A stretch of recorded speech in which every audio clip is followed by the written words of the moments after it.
రాష్ట్రంలో ఈనాడు రైతాంగం తీవ్రమైనటువంటి యూరియా కొరతను ఎదుర్కొంటున్నటువంటి పరిస్థితి కనపడతా ఉంది. కేంద్ర రాష్ట్ర ప్రభుత్వాలు ఇద్దరు జోపిసులాడుతూ రైతాంగాన్ని తీవ్రమైనటువంటి యూరియా కొరతకు సృష్టిస్తున్నటువంటి పరిస్థితి ఉంది. యూరియా కొరతని తక్షణమే పరిష్కరించాలని చెప్పేసి అఖిల భారత రైతు కూలీ సంఘం మహబూబాబాద్ జిల్లా కార్యవర్గం డిమాండ్ చేస్తా ఉంది.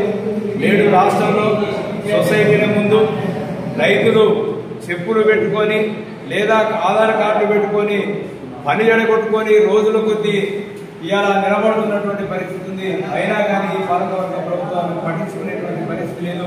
రైతాంగానికి ఇచ్చినటువంటి ఎన్నికల ముందు కాంగ్రెస్ పార్టీ ఏ వాగ్దానాలు అయితే చేసిందో ఆ వాగ్దానాన్ని నేను అమలు చేసేటువంటి పరిస్థితి లేని ఫలితంగా రైతాంగం తీవ్రమైనటువంటి నష్టాన్ని ఎదుర్కొంటున్నటువంటి పరిస్థితి ఉంది. తక్షణమే రాష్ట్ర ప్రభుత్వం ఎరువుల కొరతను తీర్చాలని చెప్పేసి అఖిల భారత రైతు కూలీ సంఘం డిమాండ్ చేస్తా ఉంది.